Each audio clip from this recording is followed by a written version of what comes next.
Okay, I think we'll just have some preliminary announcements. So if I could just remind everybody that this meeting is being live streamed to our YouTube, to the website, and recorded for the YouTube channel. And if you've got a mobile phone with you, if you could just please make sure it's switched off or at least silent. Right, I think it's 2:15 now, so we will restart this meeting of the Planning Committee. And our next item on the agenda is item number 10, deferred from this morning's session, and it's the White House Cottage, Botley Road, Shedfield. And our presenting officer is Cameron Taylor. Over to you, Cameron. Thank you.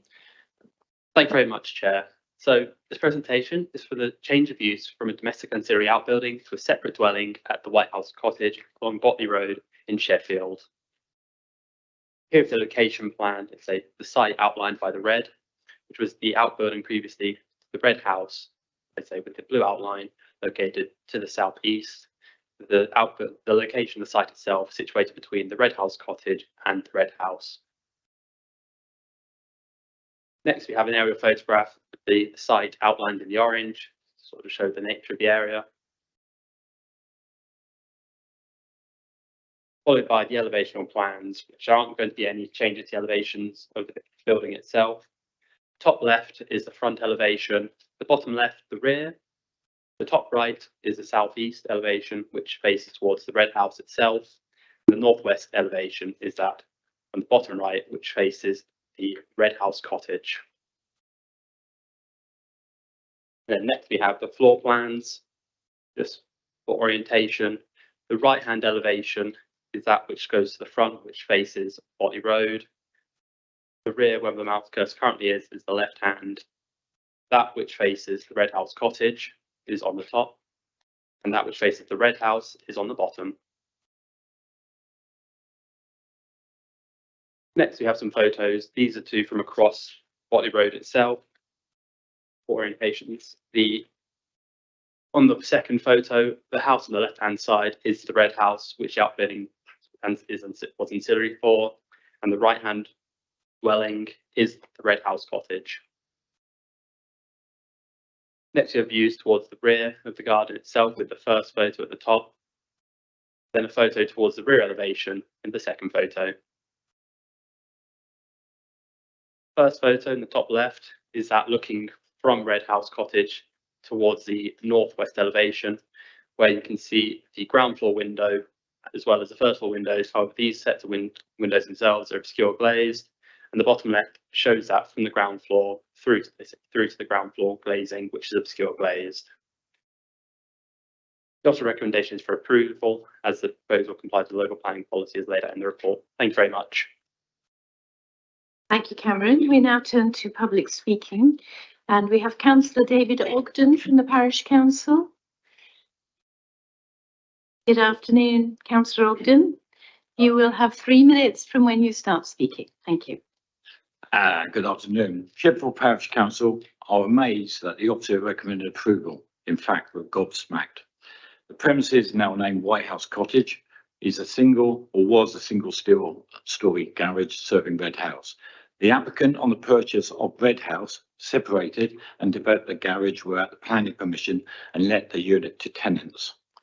The creation of a self-contained residential accommodation caused nearby neighbours to complain, and following investigation by your council, an enforcement notice was served on 6th of May 2022. The applicant lodged an appeal against this notice.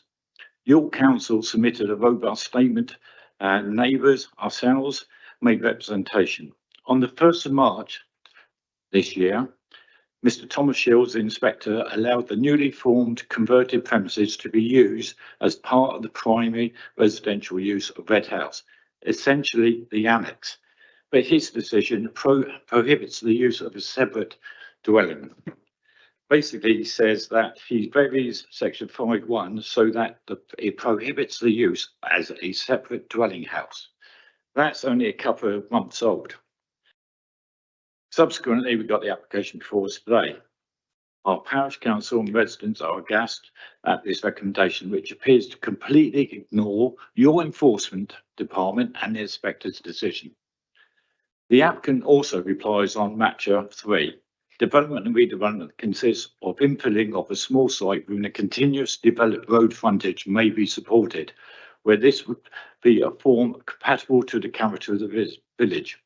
It is not a continuous developed road frontage. Next to it is agricultural fields and various other routes, hundreds of yards past it. It is not in character with the village.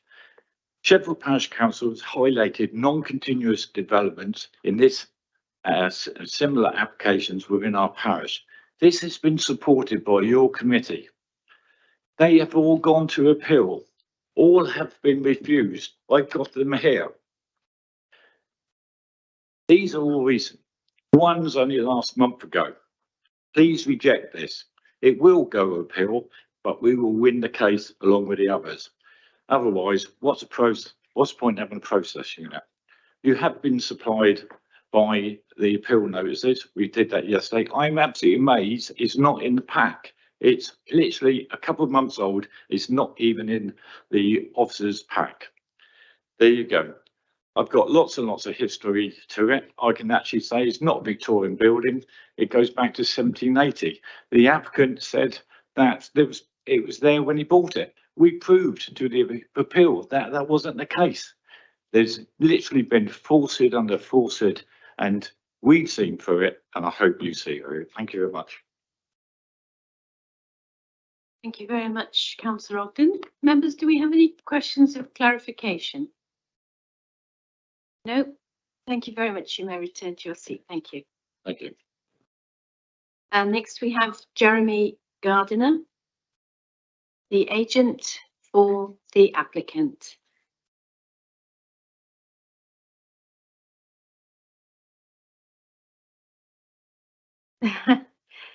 You can use the warm seat. Yes, there we go. You also have 3 minutes from when you start speaking. Thank you very much. Thank you, Chair. Of course, we're here today to consider the application in front of us, which is the change of use of this building from an ancillary outbuilding to the Red House to a separate dwelling. The site is located within Shedfield, a dispersed village which has no defined settlement boundary. As set out in the officer's report, policy MTRA 3 is the key policy here. This policy supports the infilling development of new houses within existing frontages of housing in villages, including Shedfield. The site lies within such a frontage of housing. The building, which is the subject of this application, is a 2-storey former coach house within the curtilage of the Red House, a large 2-storey house. The traditional form of the building, as you've seen from the photographs, is compatible with the character of the village. Its current lawful use is residential accommodation ancillary to the Red House. The proposed change of use would create a separate, modest 3-bedroomed house. The officer's report confirms that this change of use is acceptable in principle. The report also confirms the change of use will not result in harm to the amenities of neighbouring properties. It confirms that the new dwelling would not be out of keeping with the character of the area, and that as the building would remain in a residential use, the level of activity resulting from the change of use would not be materially different to the existing lawful situation. The building stands on the boundary with Red House Cottage. Proposed condition 4 requires the windows along the northwestern boundary facing Red House Cottage to remain obscure glazed, and condition 5 prevents additional windows being created in the northwest elevation. These conditions ensure the privacy of the occupants of Red House Cottage will remain unaffected and are accepted. The proposed dwelling requires 2 off-road parking spaces to meet your parking standards, and the officer's report confirms there's sufficient space on site to accommodate this parking and turning, and that the use of the existing access does not create highway issues. Given that no external works are proposed to the building, there will be no change to the overall appearance of the area. Therefore, to conclude, the principle of the change of use accords with local plan policy. The proposal will have no adverse impact on the amenity of neighbouring properties. The character of the area will endure unaffected. The change of use will create a modest new dwelling without the need for external alterations. Access, parking and turning arrangements are acceptable. The proposal will make a small but valuable contribution to local housing supply through the reuse of an existing traditional building in accordance with the objectives of local policies and national guidance, which seek to ensure that development is sustainable and makes effective use of land. I sincerely hope you'll support your officer's recommendation and approve this application. Thank you for your time. Thank you very much. Members, do we have any questions of clarification for Mr. Gardiner? No? May you return to your seat. Thank you very much indeed for coming along today. Right, Cameron, do you have anything to add? If I could just ask before you do, am I right in thinking that neither the enforcement process nor the appeal result are relevant to this application, and we have to regard this as a completely new application in its own right as it is before us today?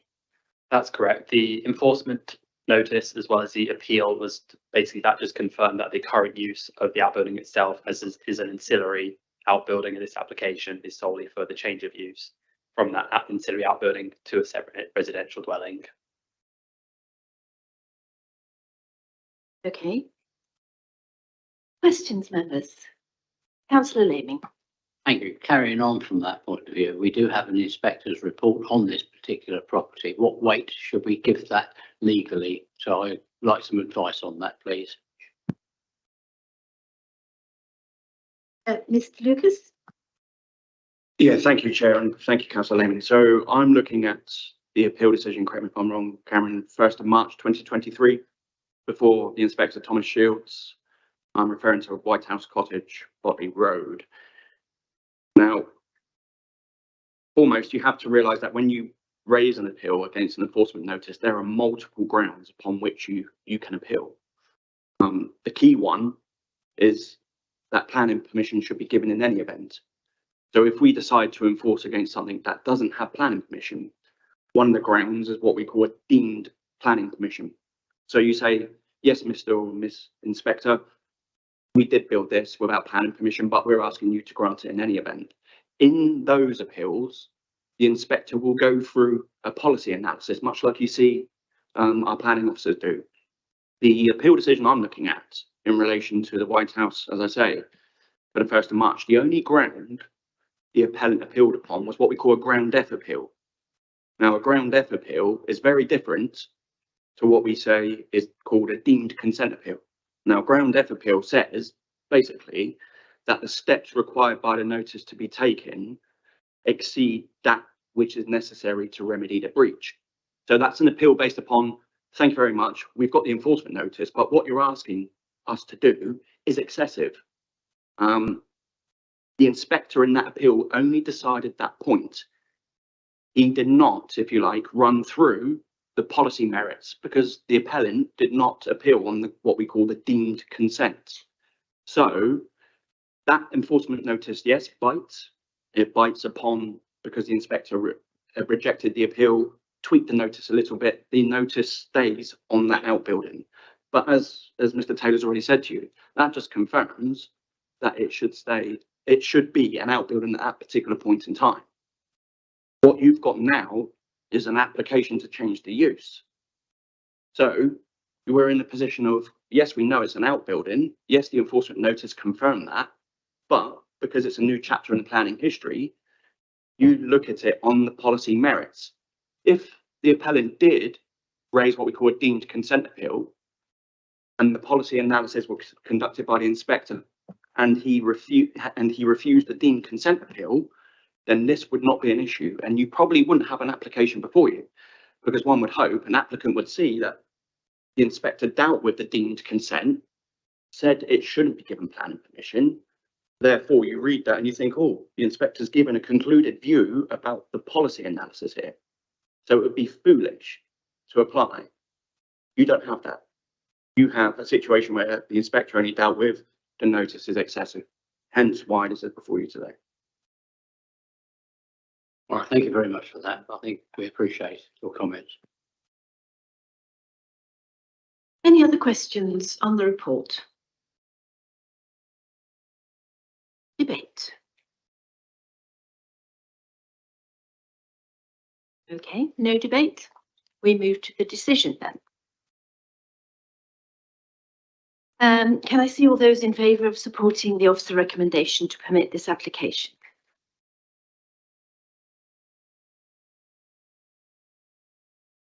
And those against?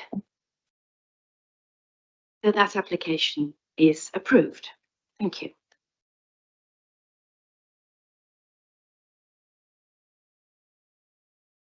Just be a slight pause whilst we change our presenting officers. Thank you.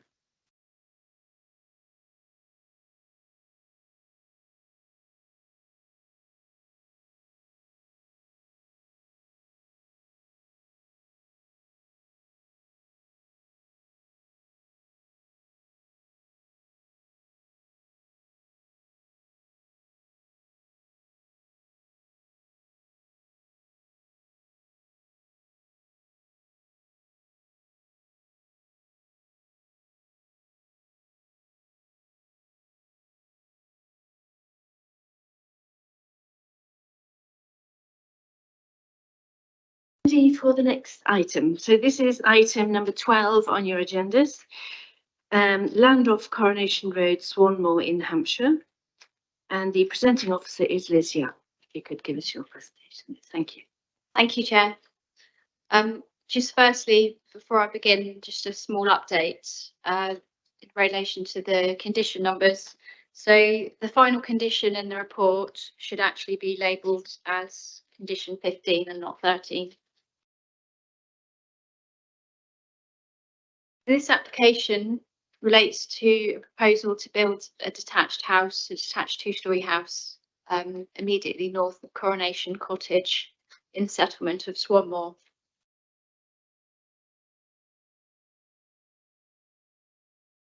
Moving to the first slide, we have the site location plan.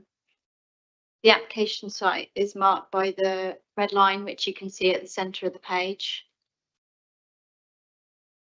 So the access to the site is via Coronation Road, which lies, you can just see where the cursor is, immediately southwest of the site.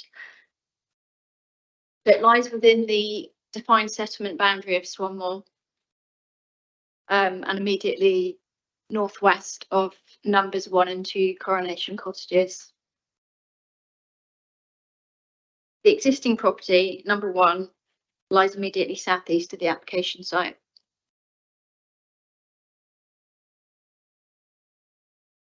This next slide shows an aerial view looking towards the application site, again, which is at the middle of the page, about where the yellow star is. It lies within built-up residential surroundings. An estate of 1970s houses lies to the southeast of the site.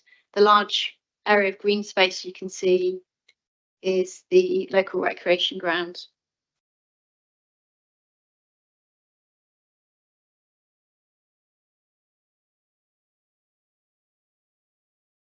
This next slide shows the layout as proposed.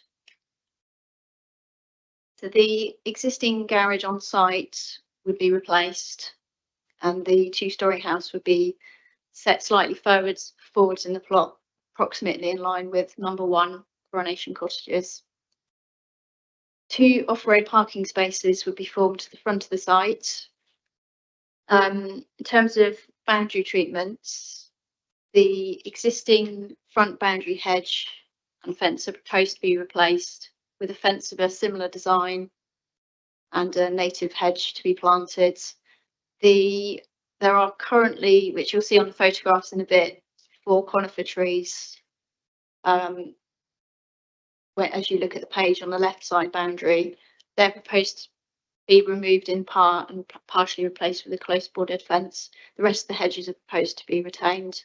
The property immediately to the top of the page you can see is number 5 Mare Close, which apart from number 1 is the closest neighbour to the proposed development.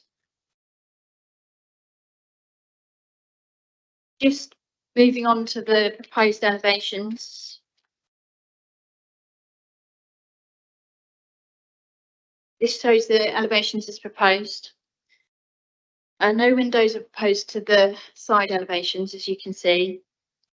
The rear bathroom window and roof lights would be obscurely glazed to mitigate any potential overlooking towards number 5 Mayor Close, which lies immediately to the rear. Windows and doors would be timber, and overall ridge height would be just under 6 metres, which is lower than that of number 1 Coronation Cottages and also the other neighbouring properties in the area. The elevations, just in terms of background, and the overall size of the property, are the same as those of the scheme which was previously approved in 2019.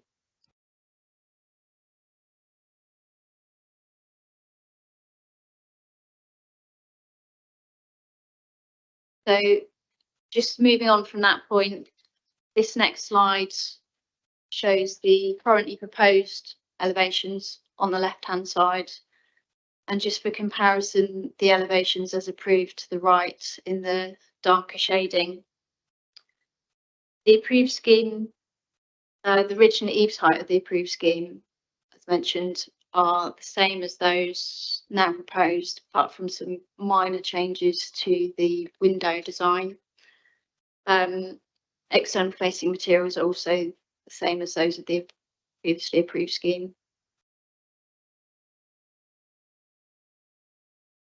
This next slide shows the proposed floor plans.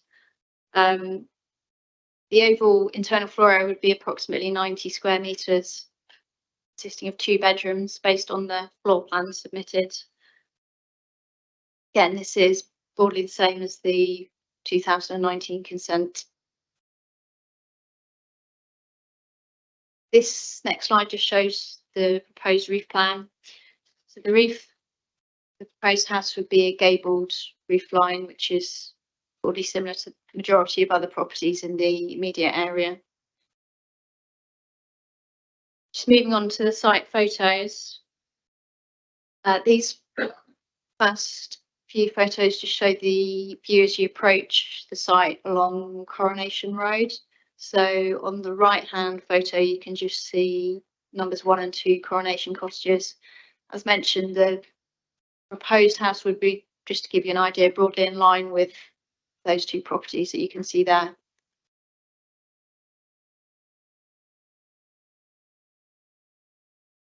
Moving on to the next slide. This next photo just shows the view looking towards the access. You can just see to the left-hand side the neighbouring properties of New Road, and beyond the garage you can just see the roof of number 5 Mayor Close, which is the closest neighbour.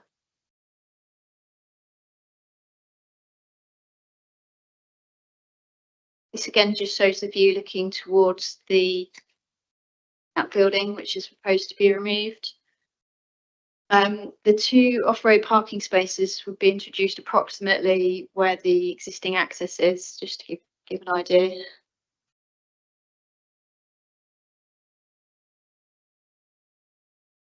And this next photo just shows the view just looking towards the outbuilding and number 1 Coronation Cottages, which you can just see there.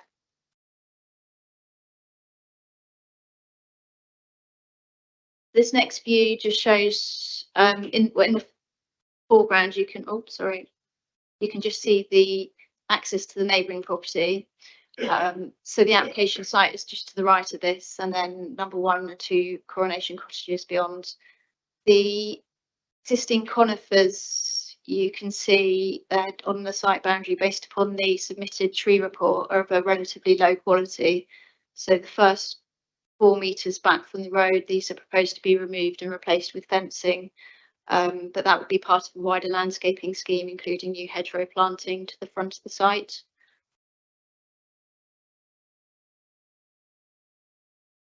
These next few photos just show the views from the immediate neighbour, number 5 Mayor Close, which lies to the rear of the site.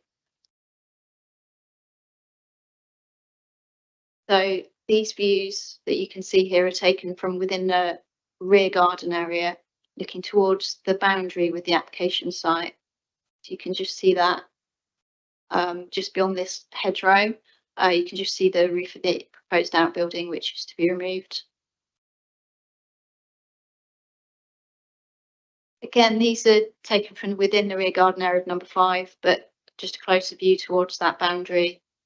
As I say, again, you can see the outbuilding. The proposed house would be set back from this boundary by just under 5 metres. And this final slide just shows the view from the upper floor window of number 5, again looking towards the application site. So you can see to the right the roof of the outbuilding and numbers 1 and 2 Coronation Cottages. That brings us to the end of the slides. Just in conclusion, it's acknowledged that a number of third-party concerns have been raised in relation to the impact on the character of the area and impacts on neighbours, amongst other issues. The main issue here is that the proposal as submitted is broadly the same as that which was consented in 2019. So the recommendation is that permission should be granted, but with restrictive conditions limiting the right to carry out further development under permitted development rights. And that concludes my presentation. Thank you. Thank you very much, Liz. We now move to public speaking. And the first speaker is Darren Harmon, who is an objector. Darren, you have 3 minutes from when you start speaking, and the microphone is just switched on at the bottom. You should just press the button. The red light will come on. Just press the button. Perfect. Thank you. Good afternoon. As you will be aware from the officer's presentation to this committee, along with the case officer's report, it is hardly a glowing recommendation of a well thought out and appropriately designed development. Instead, it appears to attempt to justify why an application for development at the extreme limitations of planning should be approved. We live at number 5 Mere Close. We are the most affected of these proposals. At no point have we ever been consulted or approached by the applicant or their agents as part of the consultation process on the proposals before you. Should this application be approved, it will have an irreversibly oppressive and detrimental impact on the immediate enjoyable space of our own rear garden. The main difference between this application and the previously approved one is that the merits of this application are being debated before us today. The previous application, which is acknowledged is a material consideration, was not.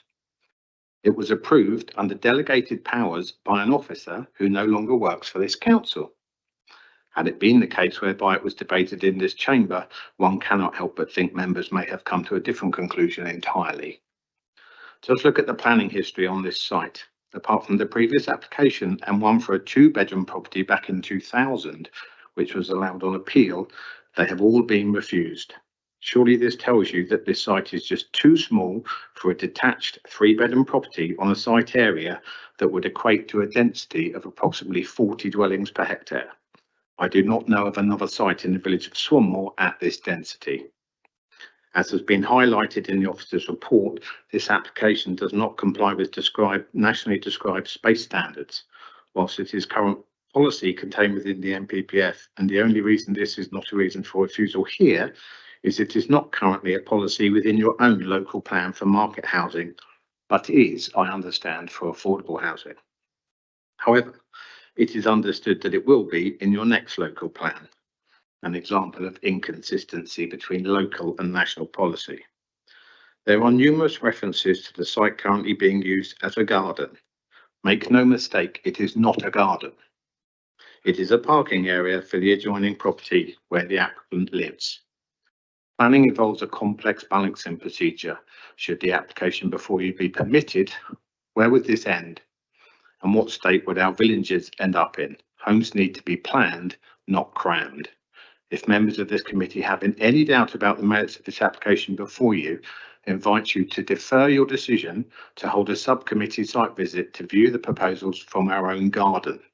This way you can make your own assessment of the proposals on the ground. Alternatively, the application be refused and determined by a government inspector. In summary, this application does not provide a balanced approach to development. It sets a dangerous precedent for cramped form of development at the extremes of planning limitations. Thank you. Thank you. Members, do we have any questions of clarification for Mr. Harman? No, thank you very much indeed. You may return to your seat. Thank you. And next we have the Ward Councillor, Councillor Malcolm Wallace. Welcome, Councillor Wallace. And you have 5 minutes. You know how to operate the microphone. I'll leave you to it. Thank you.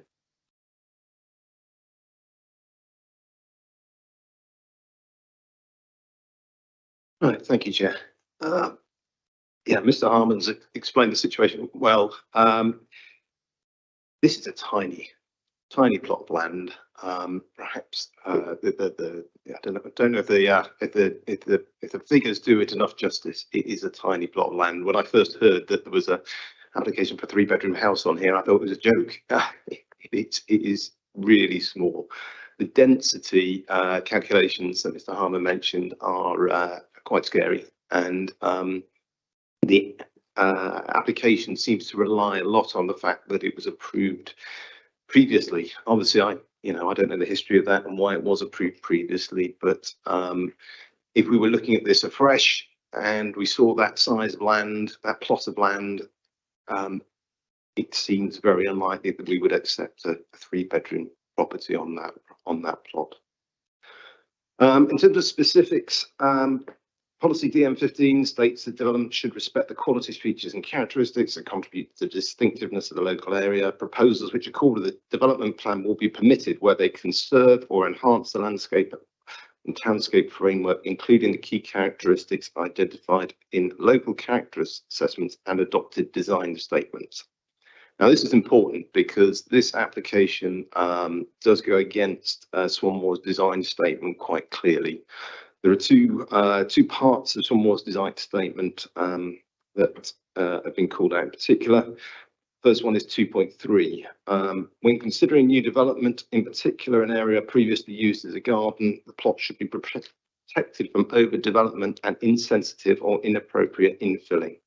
The scale of new development should respect our rural village environment and maintain reasonable levels of privacy and amenity for occupiers of neighbouring properties. The application before you actually kind of fails on about that condition on about 4 different fronts. On 5.2, its positioning should be chosen to enhance visual variety, respect the neighbour's privacy and avoid any undesirable intrusion into established views of existing open landscape. Again, there's some failures there.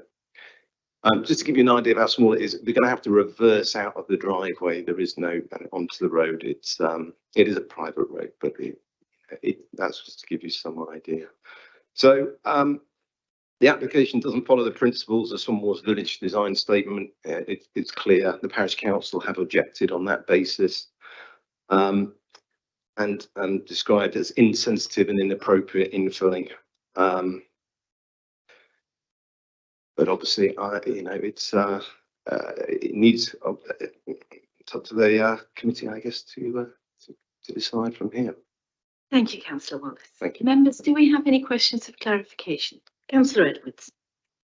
Thank you. Yes, Councillor Wallace, do you know whether the Swanmore design statement to which you refer was enforced when the permission was given, or is it a new factor since then? What's the date of the design statement? Off the top of my head, I can check. I believe it's been in place for some time. Perhaps a question I should ask later to. Yeah, I can. Yes, we can ask the officers. Thank you. Yeah. Don't worry. Any other questions of clarification? No? Thank you very much, Councillor Wallace. You may return to your seat. Now, before we move to questions to our officer, if I could ask you, Mrs. Pinnock, in this particular case, can you tell us what weight in planning terms we should be giving to the fact that this is a resubmission of a previous permission that has simply gone out of time? Chair, would it be better to hear from our planning Yes, advisor today? Daniel Lucas, if you wouldn't mind. Yeah, thank you, Chair. So the the previous planning permission is something that you can take into consideration. The key factor being, however, is whether or not there's been any significant policy changes, and indeed any policy changes, I think, is the first port of call. Councillor Edwards raised the point about the village design statement, which hopefully my colleagues can pull that up and do an analysis of the old consent, I believe, of 2019 as well. It's just whether or not the village design statement was perhaps part of that consideration. Without knowing the date of the village design statement, I would probably guess around about 2019 as well. So it's in proximity to that original 2019. I'm getting nods from Liz. So the original permission was 2019 as well. Right, so you can see there's perhaps a policy change somewhere. It may have been in the original officer's consideration. That village design statement would have to look back through the previous report to see whether that is the case. However, that being said, the issues you have to weigh up are, you've heard from obviously the councillor who's objected also, the ward council that is, the point about the village design statement will be a factor for you if you feel this in terms of design, scale, bulk, mass is a factor that you want to put weight upon. So ultimately, to answer your question, it is something you can consider. It is something that should go into the plan of balance. However, if there is a significant policy change and/or policy change, it's right that you look at what was the position back then compared to the position now and form your own views accordingly. Thank you, very helpful.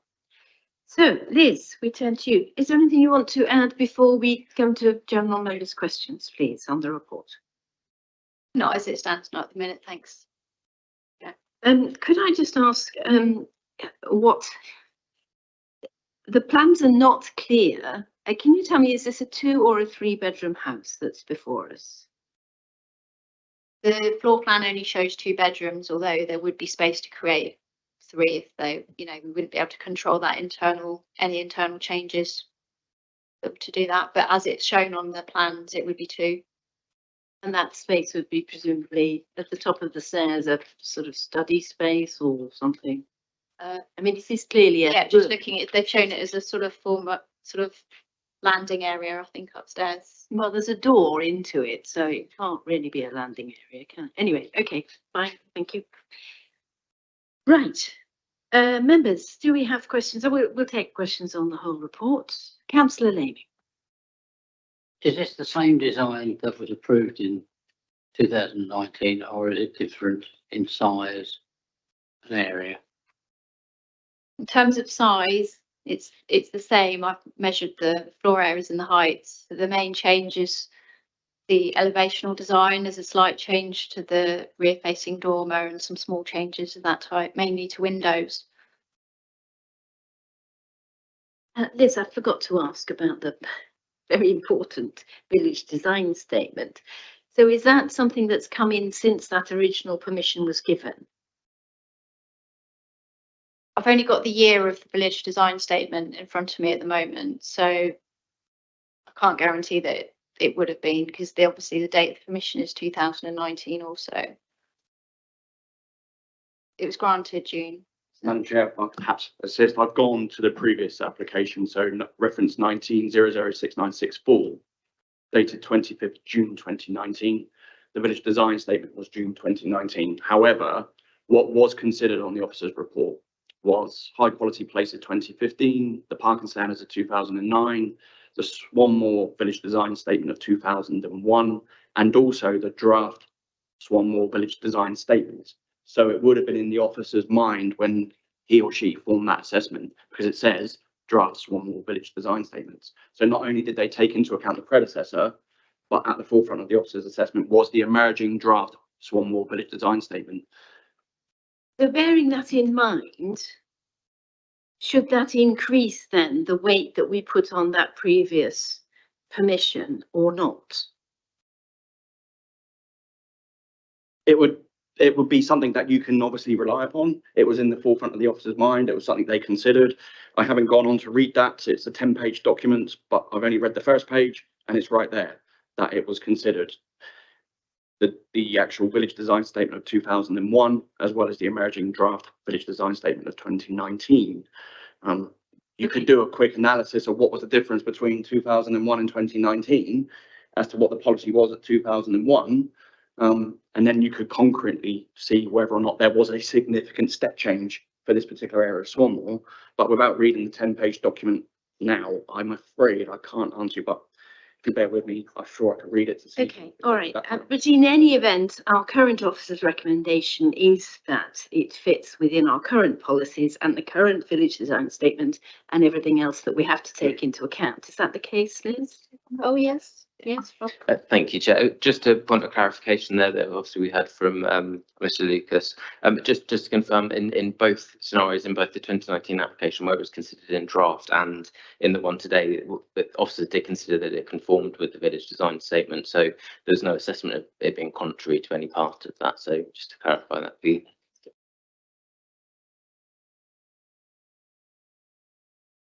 Chairman, I just wanted to say as well, when there's a production of a village design statement, that does need to conform to the upper tier documents as well. So it does need to conform with local plan part 1 and part 2 as well. So, you know, it's sort of a suite of documents, if you like. So yes, whilst it's been prepared later, it can't deviate, you know, in terms of its policy approach from the upper tier document, but it does set that local context. But I think Rob's clarified that we did have that in our mind when we granted permission for the last one, and we don't believe there's been a check. You know, yes, this policy, this village design plan has been adopted, but we don't believe it to be contrary to that. Thank you. I hope that's made everything clear to us all now. Questions, Councillor Lee? Presumably, the difference between 2019 and now is that if we're saying this area is a densely populated part of the village, in 2019 it may not have been. So there has been a change, material change about the density or the number of new houses in this area. I'm interested to know what that might be. My second question would be, I wonder, I'm sure you did by virtue of your photographs. I mean, I stood in the garden next door and I tried to imagine the facade and the presence of the new building. And it does seem to be dominating and overshadowing that garden. Presumably between midday and late evening, is going to lose quite a lot of sun. I just wonder what your assessment is of that, please. In terms of positioning and size, it's, as I say, it is the same as the 2019 scheme, but aside from that, the eaves line is relatively low and it obviously slopes up from that point to the ridge, so it's sloping away from the boundary with the neighbour.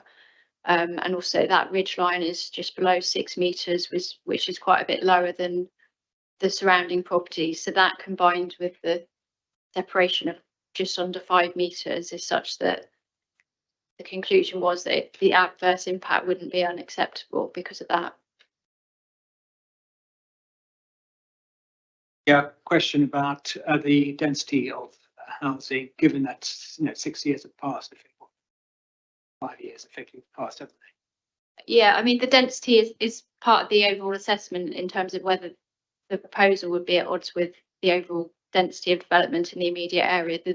The village design guide acknowledges that this part of the village is a slightly more dense layout, and the degree of separation between this proposal and neighbouring properties isn't considered to be out of character. So the distance between properties isn't considered to, well, it is considered to be reflective of development in the immediate area along that part of the village. Could I ask about landscape and biodiversity? We're waiting for a landscaping plan, aren't we? Are we going to confirm a landscape? That's one of the conditions, I think.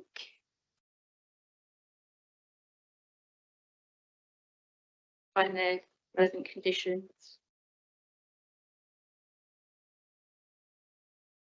Here we are, number 5. Yeah, there is the condition, but also the application is accompanied by a tree report, which describes what the proposals are in a bit more detail at this stage. Yeah.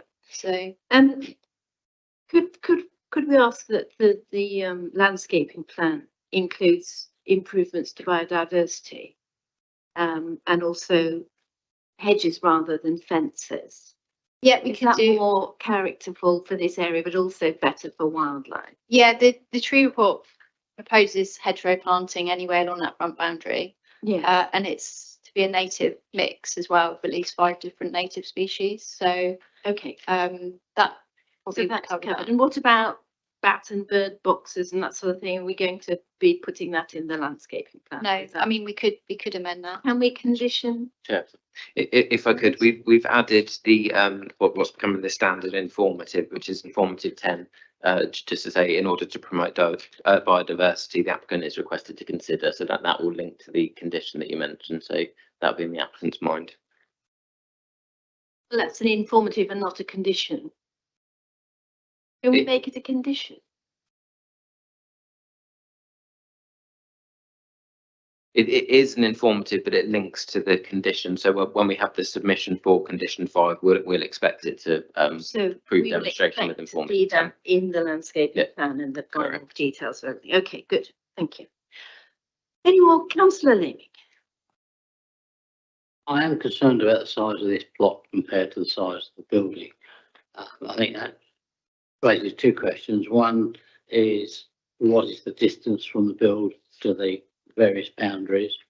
And also whether we want to consider a site visit to ensure in our own minds what this would be in terms of overdevelopment if we decided not to take the previous planning application. Do you have a second of your proposal for a site visit, councillor Leaming? Councillor Lee, okay. Can I see all those in favour of a site visit? And all those against? Okay, that falls, I'm afraid. I think we can see enough on the plans. Okay. What was your other point, councillor Leaming? What are the distances from? Oh, you wanted to know distances. If you could, Liz, if you could. In terms of the closest neighbour, number 5 to the rear, the rear wall of the house would be just under 5 metres from their boundary. Yeah, so 5. Sorry, if you could just not shout out. So it's between 4.5 and it's under 5. Yeah, 4.5 under 5 metres, approximately. Thank you. Thank you. Councillor Lee. I was conscious, picking up on Mr. Harman said there'd been little conversation with the agent or the neighbour. And obviously the obtrusiveness of the new building, even though it may be at 4.5 metres from the boundary. I just wonder, is there anything we can do to facilitate, encourage a softening of that boundary, if it might help ameliorate the impact if this is to go ahead? I think that's something that we can consider when we're looking at the landscaping plan, isn't it, Liz? So that will be taken into account when we consider the landscaping. Yeah, Chairman, we talked about condition 5, but there's also condition 6, which talks about the position, design, materials and type of boundary treatments. So it's certainly something we'll be expecting the applicant to consider and for our officers to decide whether we think that's acceptable or not by condition. I think talking of other conditions as well, I think condition 8, which takes away, no, that's about windows. Which is the PDR one. 13. So I think that the officers have recognised that this is at the margins of the size of development that could be allowed in a plot this size, and therefore the permitted development rights are being removed under condition 13. So nothing extra can be added to this without it going through the planning process. Right, members. If there's no more questions, we move to Councillor Lee. We're going into debate. So if you want to be first in debate, you've got your microphone on. Otherwise, thank you. Lovely. Debate. Councillor Lee. Yeah, as already been said, I'm very concerned. This is shoehorning into a very small plot, something which I think is not appropriate. I stood in the area and I've looked at it, and it just doesn't feel right. I mean, I appreciate what the officer's saying about overshadowing. There are maybe some issues about inconsistency. I understand what's been said, but I do think there's an overshadowing issue which is marginal, but I think we should take into consideration, given the overall densely populated part of the village.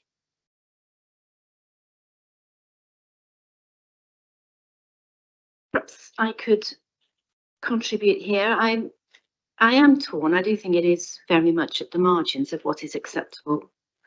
But I'm bearing in mind that we do need to place planning weight on the previous application, which was approved, however it was approved. And that did take into account the current village design statement.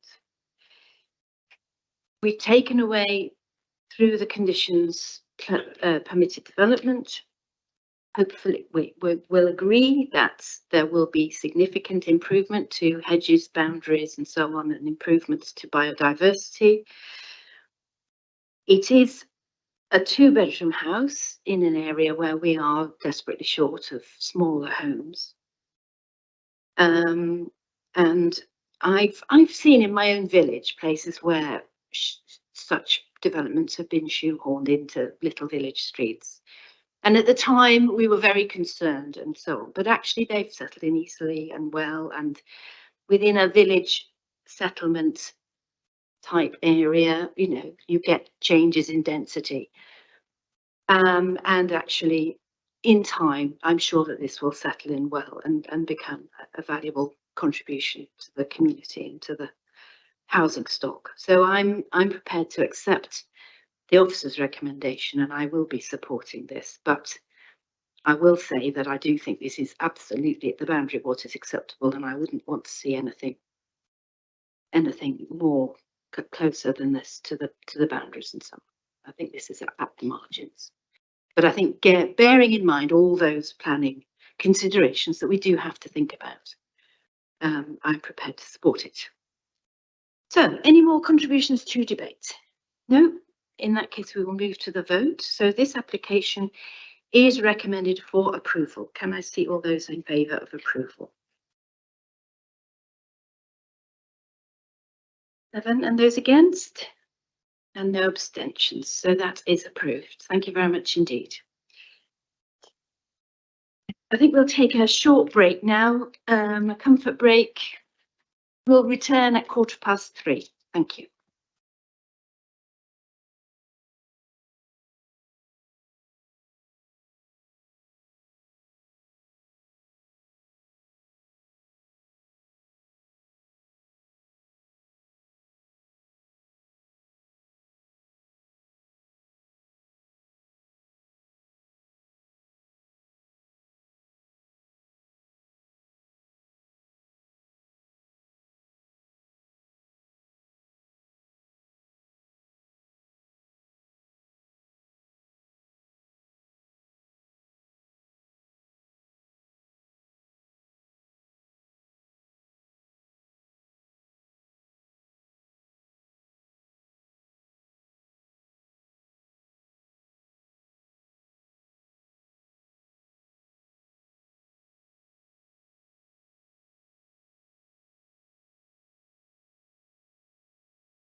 Okay, members. Thank you. We'll now move on to the next item on our agenda here at the Planning Committee, and that is item number 13, and that is at Winterhill Hall, Skiviers Lane in Durley. The officer presenting is Liz Leong again. So Liz, if you could give us your presentation, please. Thank you, Chair. So this application relates to the proposed change of use of part of the house and formal gardens area at Winterhill Hall to host wedding events, community events, outdoor theatre events for up to 14 days in total each calendar year. Plans also include a proposed designated parking area, which also falls within the grounds of the estate.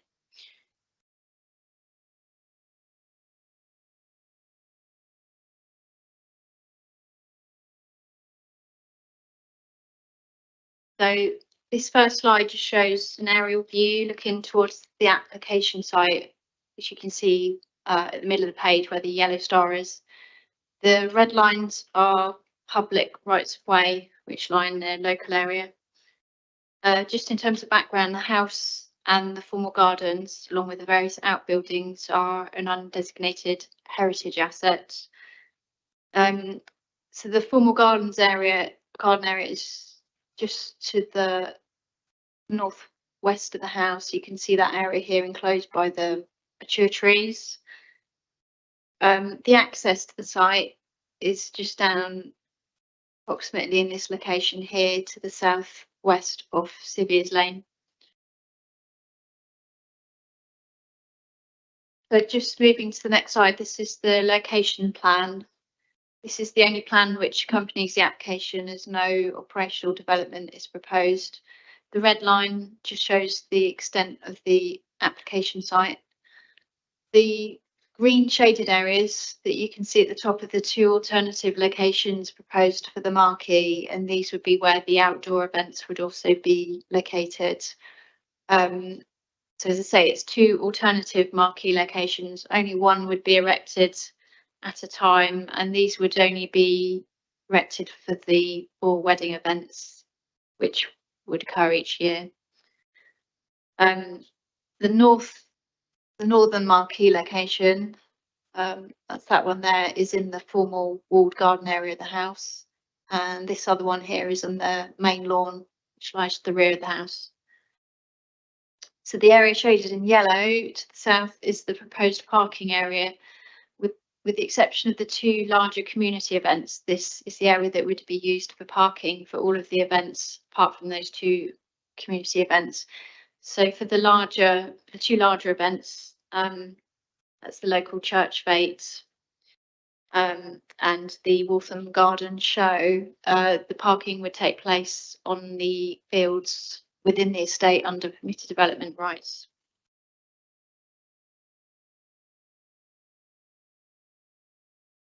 So just moving on to the site photographs, these first few photos just show the walled garden area, which, as I say, is one of the proposed locations for the marquee and the outdoor events. As you can see, there's a row of trees which runs down the centre of this space. This is taken looking south back towards the main house. This walled garden area is the area prioritised for the siting of the marquee due to its high level of containment. This is just another view, again, from within the walled garden area, but to the east of the trees, looking back to the house. You can see the house more clearly here. And this is looking, again, within the walled garden area, but to the north. So you can just see the boundary trees and the wall that encloses the garden.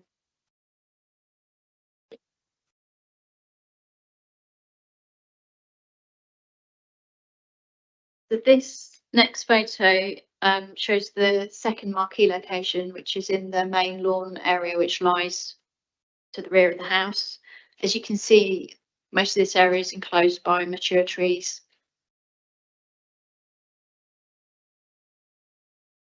This next slide shows the proposed parking area. As mentioned, no operational development is proposed. So no additional hard surfacing will be introduced. 2 temporary standing lights would be introduced for when people are leaving the wedding events. These and any other external lighting would need to be agreed with the authority before being installed, and they'd also be informed by the recommendations in the ecology survey that accompanies the application.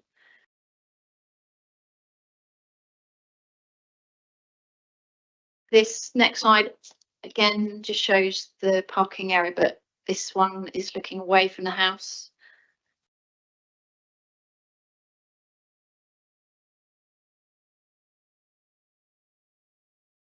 This final slide just shows the access to the site off Sylvia's Lane. The property you can see on the left, South Lodge, which shares the use of this access. 2 other properties also use the access, which are the 2 properties on the estate, Coach House Cottage and Kimbers. So that brings us to the end of the slides. Just in conclusion, the recommendation is that planning permission should be granted, subject to very specific conditions limiting the nature, frequency and extent of the use, and also requesting details of noise management and external lighting. That concludes the presentation. Thank you. Thank you. Okay, thank you very much, Liz. Let's move on to the public speaking. So we have Kerry Pitter, who is an objector. Good afternoon. And if you'd like to take your seat, that's lovely. You will have 3 minutes from when you start speaking, and the microphone is switched on with the button at the front. That's the one. Perfect. Thank you. When you're ready. Okay, my name's Kerry Pitter. I live just opposite where Winters Hall is in Sylvia's Lane.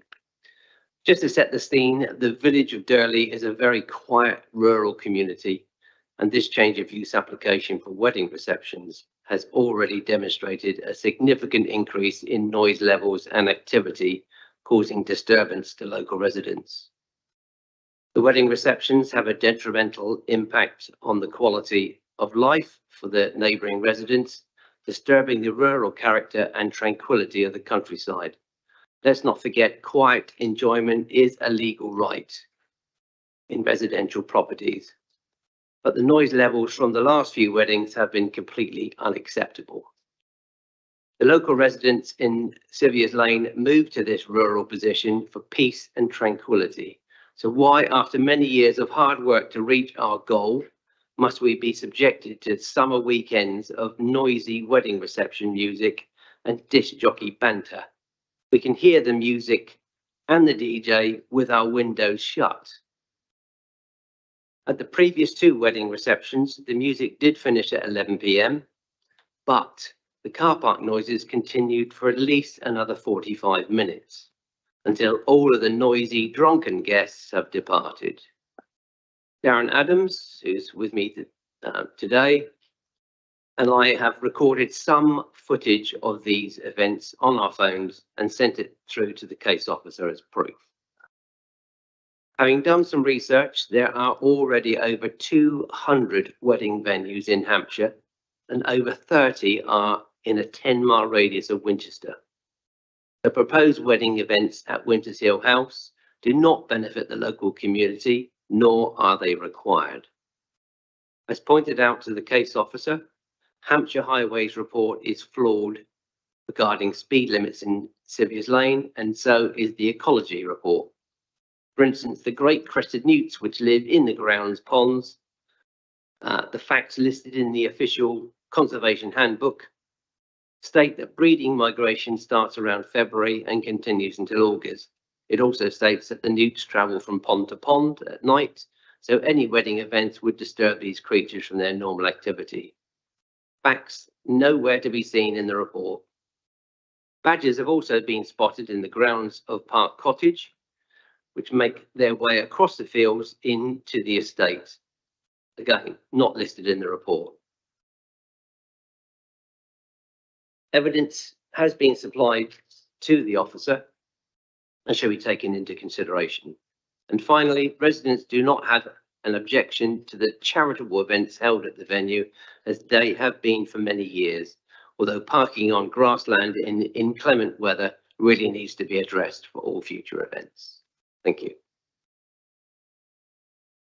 Thank you very much. Members, do we have any questions, clarification for Mr. Pitter? No? Okay, thank you very much indeed. Thank you. Thank you. And our next contribution is from Councillor Williams again.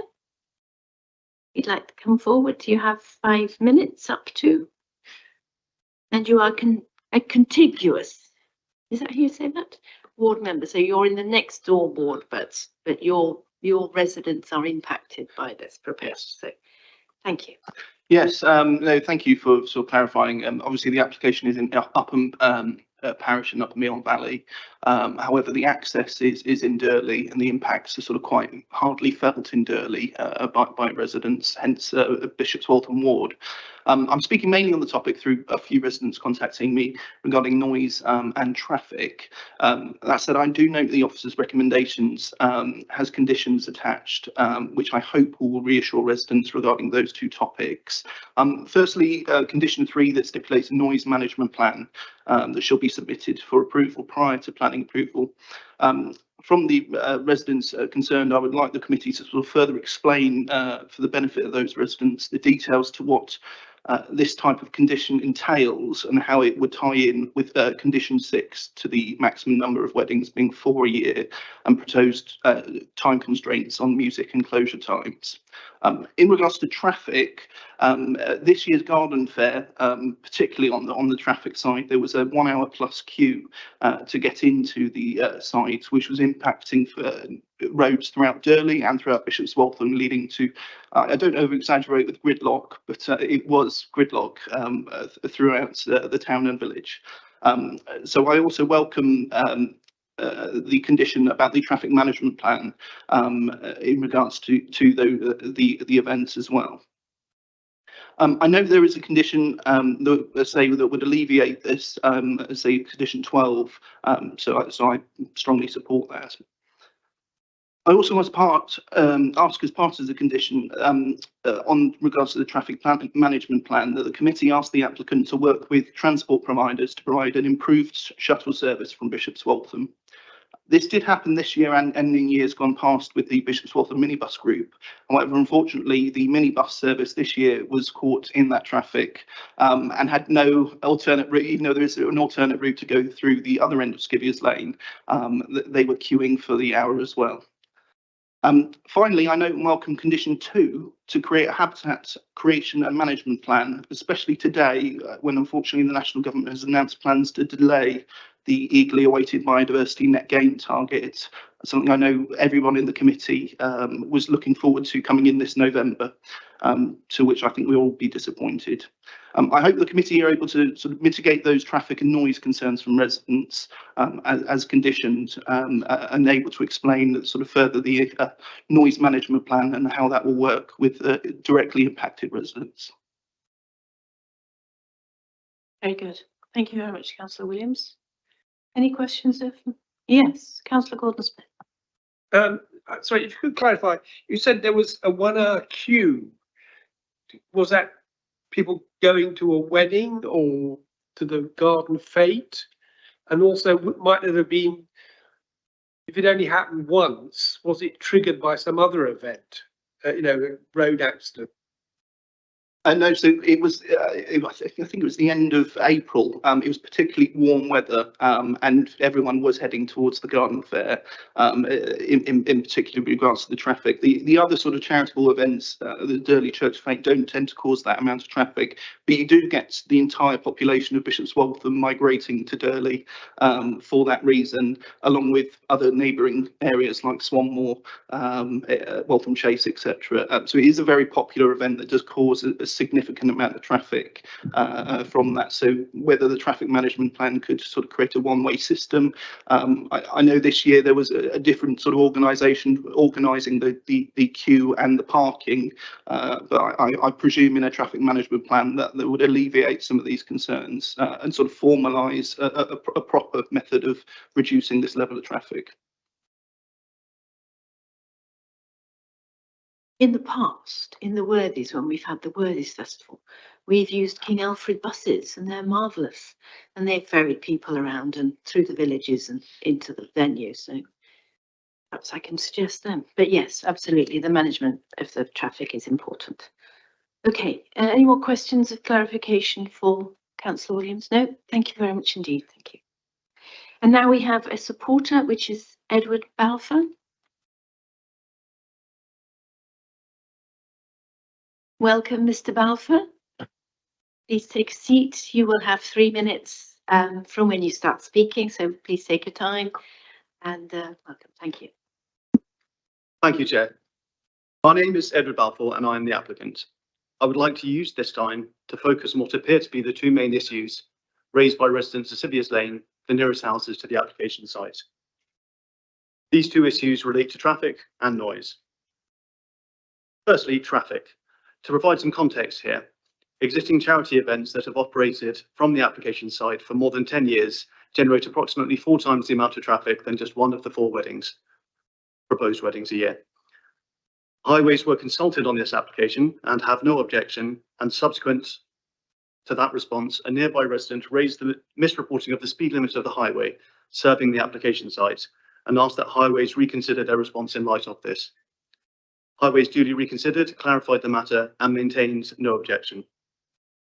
Regarding the noise, I'm sure the committee can appreciate that there will be many similar applications to this across the country that have integrated successfully and with minimum impact with the adoption of a suitable noise management plan.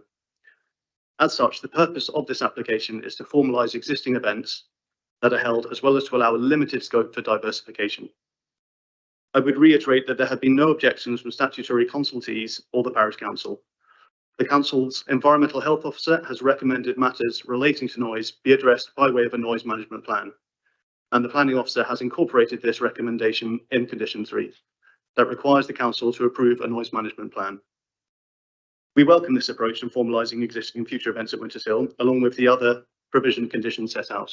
Thank you very much, Chair. Thank you. Councillor Lee, you have a question. Yeah, thank you, Mr. Balfour. I'm curious to know, is there such a thing as a wedding association, a wedding event organisation? And the reason I ask is I don't live that far from you, and I really notice that in the summer there is, quite a few wedding events happening, and this is likely to be something out of Quadrophenia, from your area and then from the various other areas at the weekend. So, is there a way to coordinate these wedding events? Because I have some concern about the impact on the locality, noise, traffic, and so on. I'm personally not aware of one, but I'm very open to talking with other nearby venues if that's something. It's also one of the reasons why we did limit the proposal to 4 weddings, in order to not create any more than is necessary impact.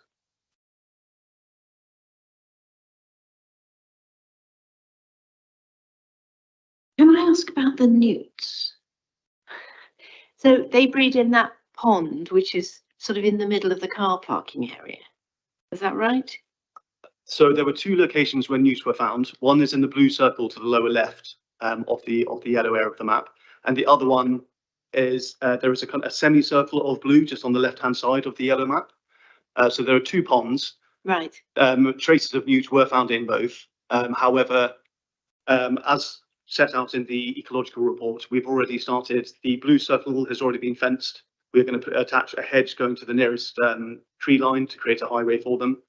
And there is the suitable required distance of 5 metres between the edges of the ponds and any proposed. So you're offering them an upgrade to a better pond We are further indeed, away from the car parking. Okay, that's great. Thank you.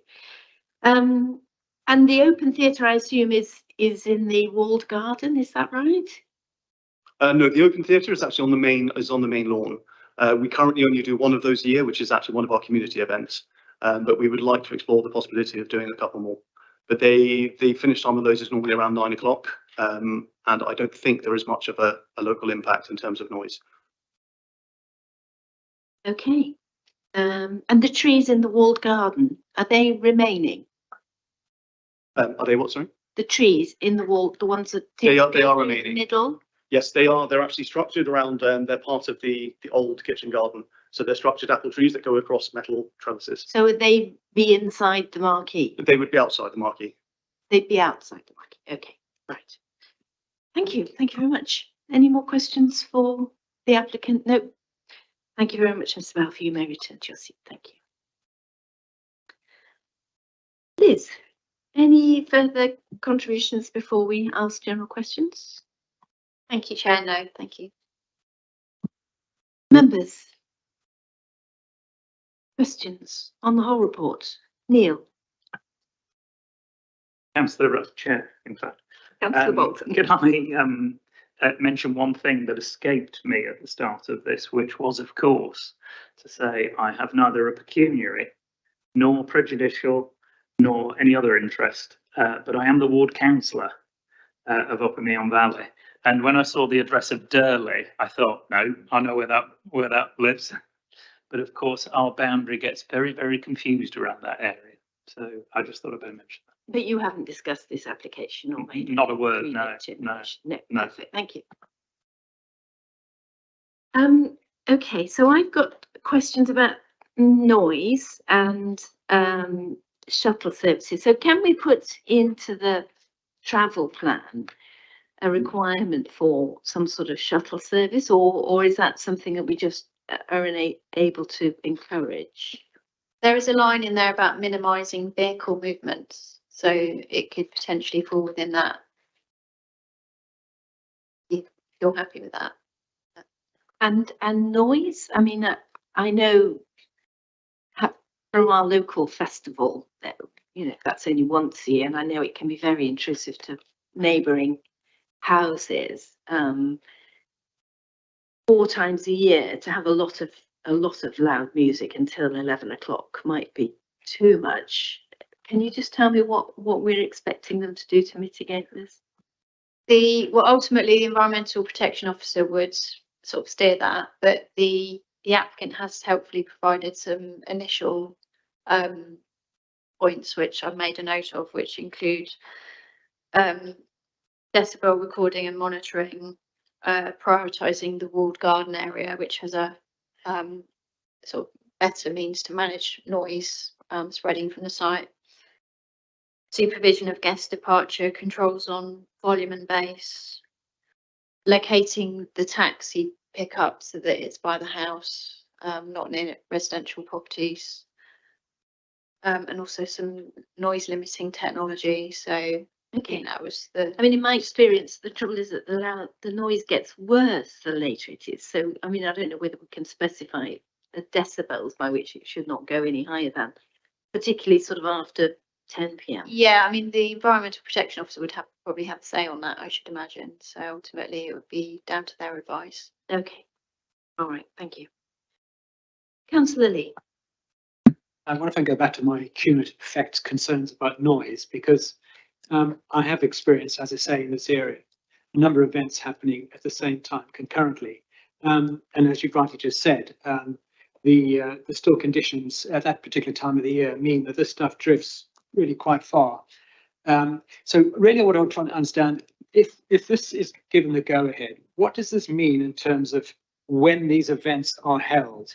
Can the applicant, the owner, decide to hold a wedding when they want to have it, or is it licensed? Is there some way that this can be controlled and coordinated? Because there will be other events going on in the area, and I can think of 2 at least, which is going to be a considerable nuisance and more noise to the community and nature. Yeah, there's the main limit is on the total number of events, but then there's a breakdown obviously in terms of the types of events. So that's set out in the conditions.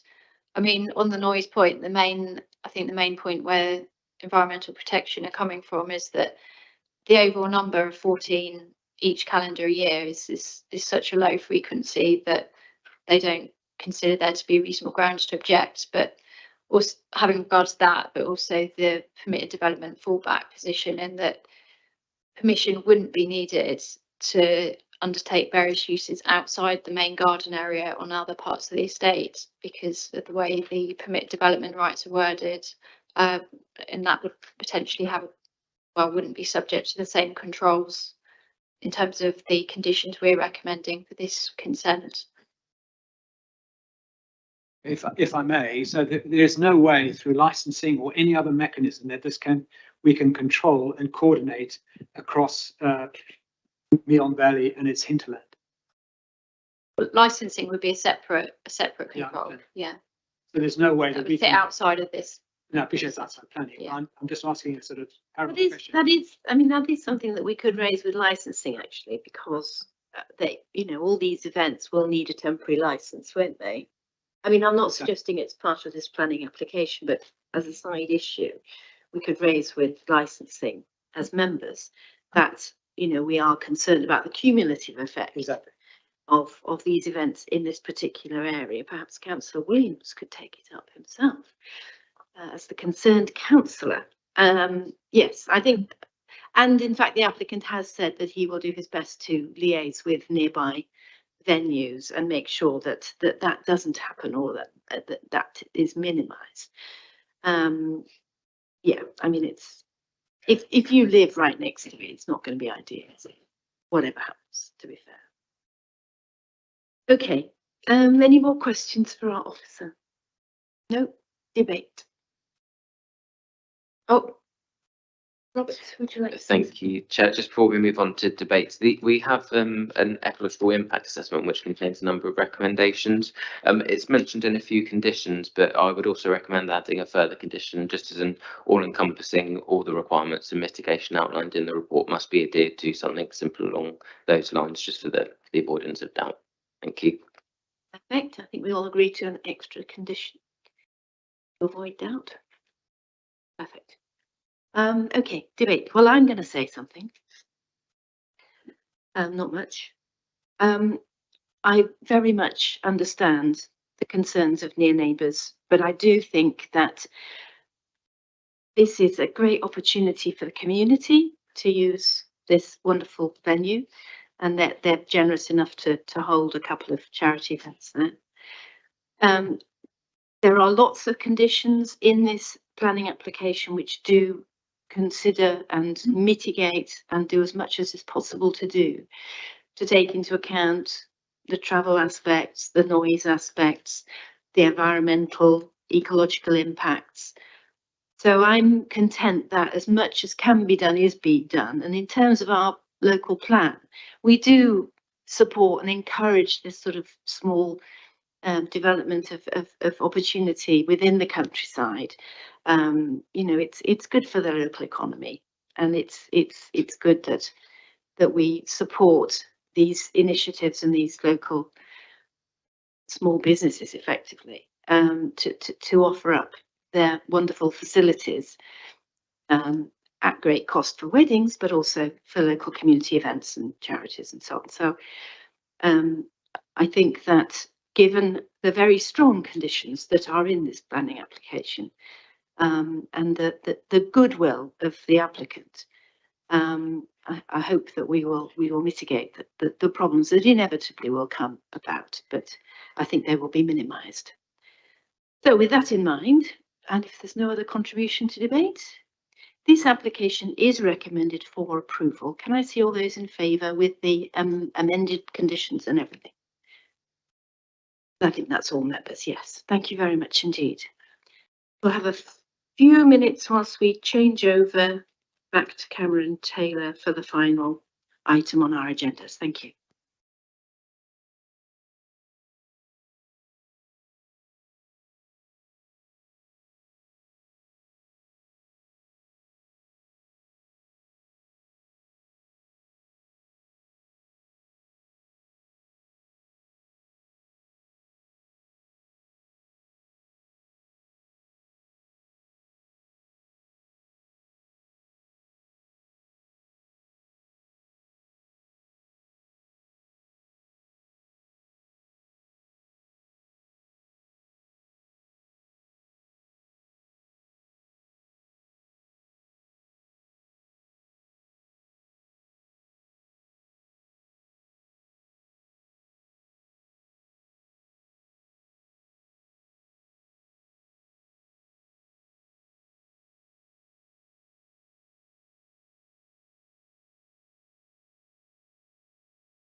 Right, I think we're ready for the next application. So this on our agendas is item number 14.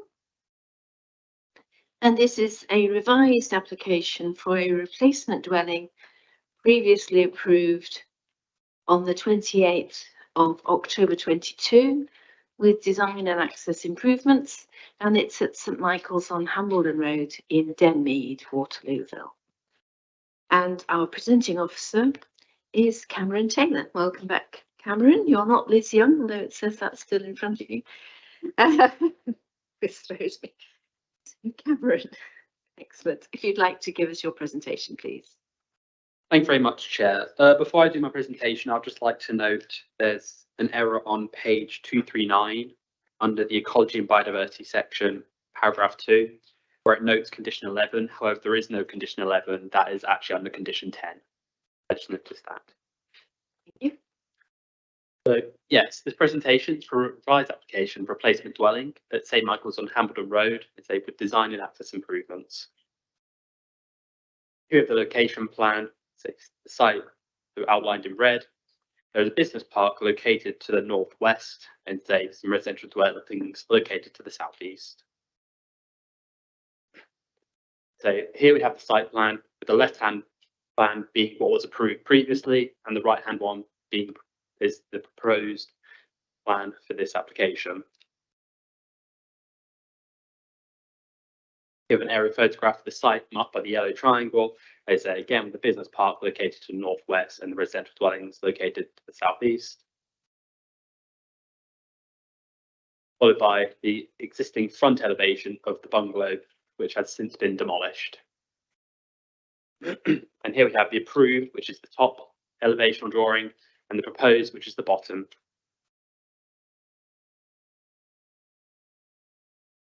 Here we have a Google Street View, which shows the dwelling in situ from the public realm, followed by the side of the photo, which you can see current dwelling has since been demolished.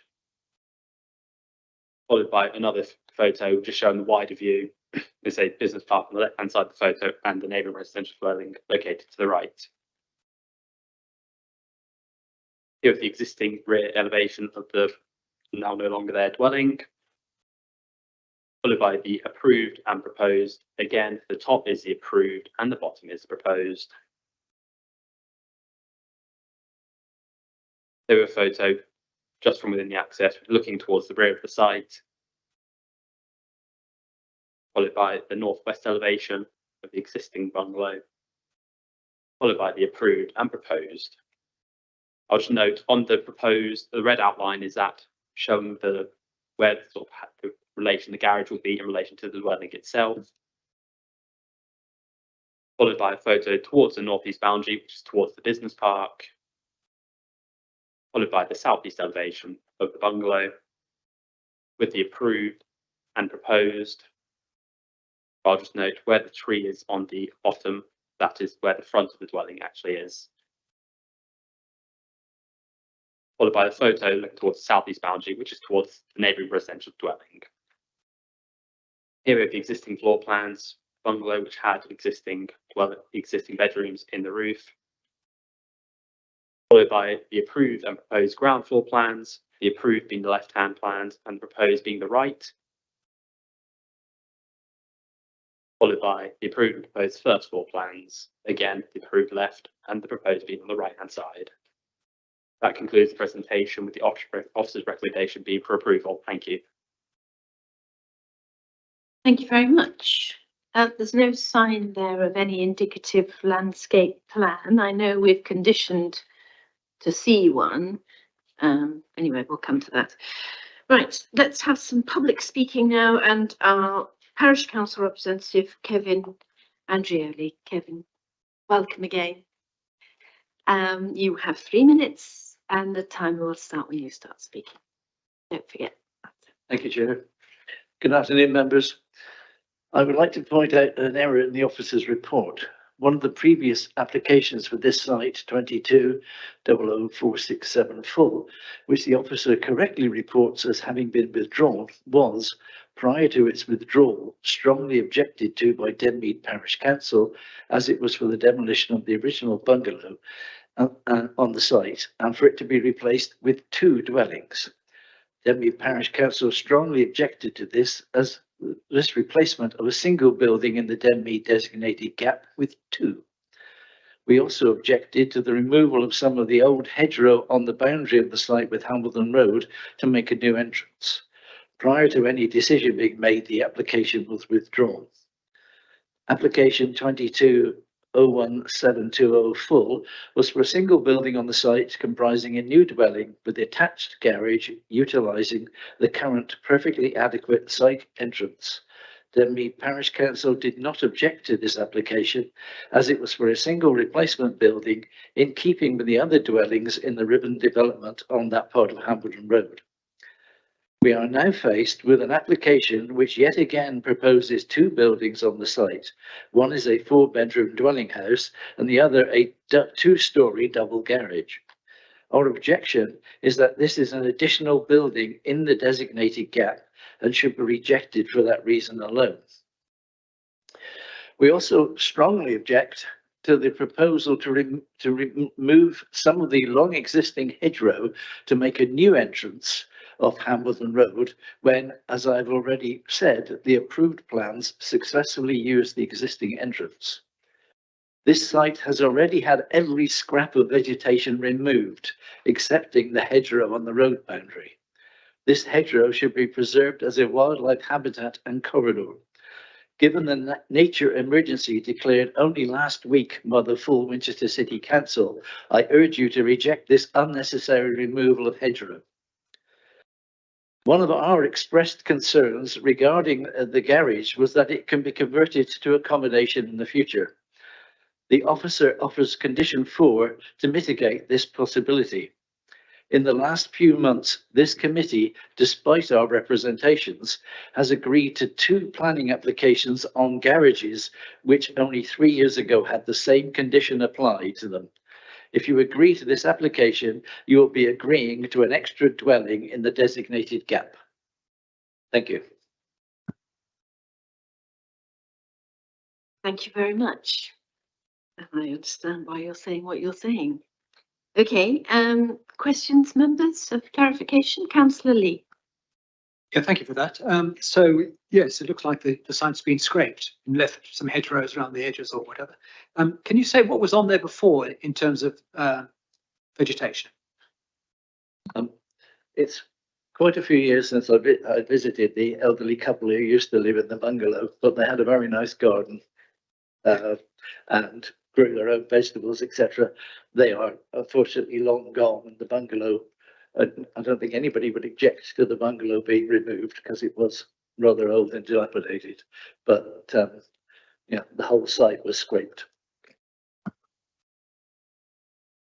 Any further questions of clarification? No, thank you very much indeed, Councillor, for your time. And now we have Jim Spencer, the applicant. Mr. Spencer, welcome. If you'd like to come forward, you will have 3 minutes from when you start speaking, so do take your time, and the microphone is switched on by the button at the bottom of it, if you can see where that is. Thank you, Madam Chair and members. My name is Jim Spencer.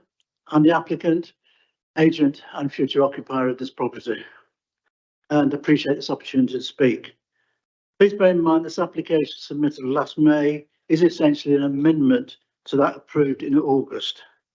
I'm very encouraged that it's now been brought with the support of the officer. It seems the Parish Council have 2 main objections: the relocation of the site entrance and realignment of the hedge. The council will pardon me, this is really a no-brainer. The existing hedge is approximately 3 metres from the road edge and dangerously restricts visibility. The approval granted by this committee retains the existing entrance but requires removal and reinstatement of the hedge 2.2 metres further back into the site, completely out of character with the street scene. This proposal now before you moves the site entrance centrally away from the substation, giving better site utilisation, realigns the hedge behind the improved sight lines, safeguarding vehicles and pedestrians. Parish preference seems to be to retain both the existing access and the existing hedge, which is unacceptable to highways and detrimental to vehicles and pedestrians. If the existing approved entrance is your preference, with the removal of the hedge, whilst undesirable, I would accept it. Point 2, the apparent provision of 2 buildings. Let me be clear, this proposal is not for 2 separate buildings. It's for a single dwelling with a garage linked by a carport, which is with purpose. My wife has limited mobility, and the entire proposal is designed with that in mind. The parish preference appears to be for an attached garage. As anyone here with impaired mobility would be aware, access or egress from a car within a garage, especially with a wheelchair, is difficult, and also externally in inclement weather, quite undesirable. The provision of a carport is therefore essential. If required, its route could be made more substantial to visually confirm its linked nature, though this seems pointless. The approval already granted by this committee was for a long-fronted 2-storey house, which would have significant impact on the street scene and the openness in the strategic gap. In comparison, the current proposal for a chalet-style property with a linked garage reduces that impact and retains much of the site openness, which is the distinct feature of strategic gaps. If the site is deemed by you acceptable, if the garage is deemed by you unacceptable, I will be happy to remove it and provide it later under PD. Thank you. Very much. That's very clear. Any questions of clarification for Mr. Spencer? No, as I say, that was a very clear presentation. Thank you very much. Okay. Cameron, do you want to add anything before we go to questions? I've got further points to add. Thank you, Chair. Members, questions to our officer. Councillor Lee. Not so much as a question, but I appreciate the statement from the applicant about out of character realignment, hedgerows, positions, and all the rest of it. But I think we should remember where we are with our nature emergency declaration. We've got Hampshire working on a local nature recovery strategy. We've got CPRE looking at hedgerows and trying to create wildlife corridors across Hampshire. The actual value of hedgerows to us as people perhaps is often overlooked. So in view of the flexibility of the applicant, I think it would be great to work towards that.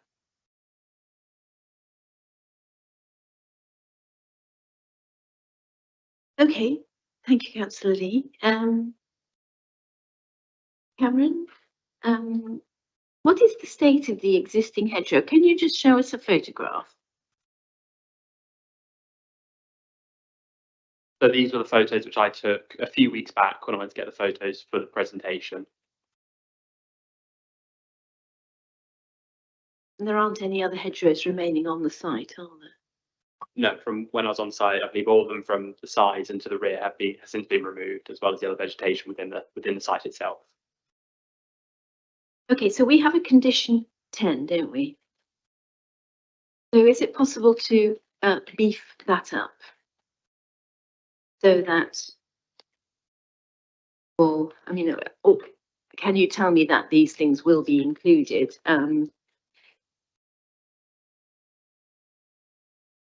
Hedgerows to all boundaries, native species, bat boxes, bird boxes, hedgehog access. I mean, that closed fence is a nightmare for hedgehogs.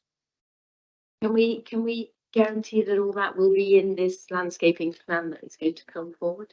Yes, thank you, Chair. We included condition 10. Obviously, we're working with quite a blank slate here, so we are asked for condition 10 to get those basic details. But yes, we've asked for hard landscaping, soft landscaping, the boundary treatments where we can go into those details, particularly on the front boundary as well, and all the other boundaries of the site.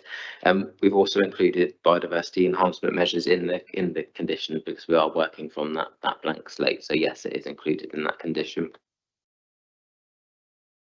Lovely. And I know the parish council was concerned about the strength of condition 4, but we are confident that makes it absolutely clear that what is being permitted is a garage which is attached to the house via the carport. We've heard very clear reasons why that's being proposed in that format for the residents, for the owners. Are we confident that that is a strong condition that will stand the test of time? So yes, Chair, that is a standard condition, let's say, for even sort of ancillary buildings, garages, which is say does go on to, I think, most garage applications we do, and say has withstood the test of time. Councillor Lee? Yeah, I wonder if you could clarify for me. We're talking about the settlement gap. The previous planning application was going to close that gap effectively, and now we're going to be putting in a larger property into the settlement gap. So materially, I don't suppose it makes much difference. The gap is going to be breached or closed, whatever term you want to use. Am I right in saying that, or I got that wrong? Thank you, Chair. So when we're talking about the gap in this context, we're talking about the Denmead to Waterlooville settlement gap, which is CP 18 of the local plan part 1. So the requirement of that is that it allows development which does not visually diminish the function of the gap from memory, but physically or visually diminish the function of the gap. So what officers have done in this case is that we looked at this as an existing residential plot. So as we saw, we had the bungalow there and all the residential items that go along with that. So we've concluded that it doesn't physically or visually diminish the gap because we're an existing residential unit. Councillor Lane?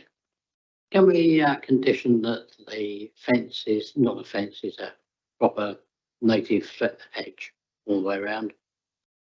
Because we've got a very lack of biodiversity in this. Thank you, Chair. Condition 10, one of the requirements is boundary treatments, including species as well. So we'll be able to get details of that. Councillor Ashwell? Thank you, Chair. Could you just explain above the garage that looks like a window? There's a games room. It's a window, is it? There's a games room. Is it Above upstairs? the garage. It's Games on the room's plan. upstairs, is it? Yeah, it's a games. Okay, that explains it. Right, thank you.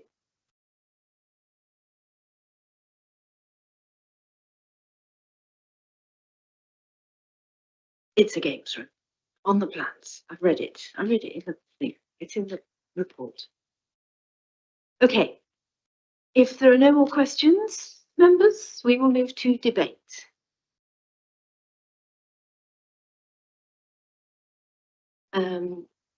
I would like to say I'm very pleased to see the applicant here with us. We don't always get the applicant, so thank you very much for coming along. And notwithstanding the concerns of the parish council, I do understand, and today has demonstrated, you know, that in the future we may have to keep an eye on this garage, but I'm confident that the condition that we've added to this planning application and the current owner, and you know, who knows what's going to happen in the future, but the current owner is perfectly happy and has given us a very obviously very sensible and understandable reason for requiring the separate garage that is proposed. I think that we will look very carefully at the proposed landscaping plan which is to come, and I think our officers are extremely aware of the importance that we put on improving biodiversity, which won't be difficult on this site at the moment, but even from the previous garden that it was, I believe it was a lovely garden. We would like to see an improvement in the biodiversity across the whole site, and that includes hedges instead of fences and so on. It is a replacement dwelling, it's not a new dwelling, it's not going to diminish the gap, which we all think is very important. And so I'm happy, and I will be supporting the officer recommendation. Okay, there's no more debate. Sure. Oh, sorry. Finish debate first. Councillor Gordon-Smith. Yes, I was just looking at the drawing on page 249, which shows the site plan. And if you look carefully at the visibility displays, I see no particularly improvement by removing the hedge. If you look at the existing, the previous approved one, you could see that you get the same visibility displays, which are always measured from the curb side onto the site, by not even with the hedge in the same position. I mean, retaining the existing hedge. So I can see no good reason for ripping it out, quite frankly.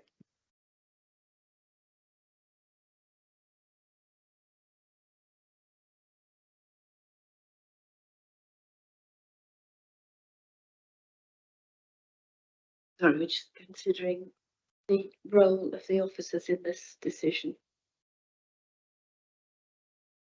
Can that be covered in the landscaping plan? Chairman, I think it's tricky because what we've got in front of us is a proposal to relocate the access, isn't it, with better displays than there are already. I think just because the ones that are there are good enough doesn't mean we shouldn't look to improve that. And I think the Highway Authority have raised no objection. Rob was just looking at the Highways comments, so that's why we were just pausing for a moment. I'm not quite sure what you found and what they say, but they don't raise an objection. Actually, this is an opportunity, isn't it, to improve that landscaping there, and we've got that condition on that does that. I think, we do have to, we can't by this committee start tinkering around with the proposals, and I think that gets tricky because I appreciate you want to add value and enhance. We do have to consider what we have in front of us now. Mr. Lucas. Yeah, thank you, Chair. Also on page 249, I think, Judy, planning colleagues, obviously it shows the garage, however, it's marked as garage, workshop and games room, whereas condition 4 only really bites upon parking of motor vehicles and domestic storage. I'm mindful the applicant's not represented today. We wouldn't want, given the interest in the site, Denley Parish Council, if that games room was to go ahead, and is that technically a breach of that condition? I know we would take a view, but we might want to perhaps extend it to cover what is on that plan at 249, because workshop is also mentioned. Chairman, we're all on the same page here at the top table. Rob was going to recommend that to you before you went to vote, that we ask you for a slight amendment to condition 4, because we recognise that we need to control the use of the first floor as well too. I think we look at the phrase incidental. Yeah, okay, thanks, Jim. Right, we will look at that now. I believe if we've finished debate. Thank you, Chair. So what I would recommend for condition 4 is that we say the garage and first floor games room must be used for incidental purposes to the dwelling house, and we'll list that, and then we'll go into the detail on other associated domestic storage and parking as well. So we'll just add in for clarity for that first floor games room is for incidental purposes as well. Thank you, Chair. We'd also look to amend the reason as well. We'd amend that along the lines of to control the use of the building as it is within the countryside. So we'd change that slightly. Thank you. A belt and braces approach. Excellent. Thank you. Right, with those amendments to the condition, then this application is recommended for approval. Can I see those in favour of approving this application?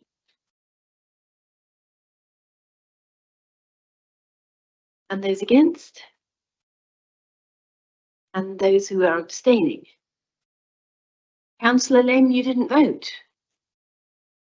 You're a 4, so that's 7 in favour and 1 abstention. Thank you very much, members. And that is the end of our agenda today. Thank you very much, everybody. Interesting day.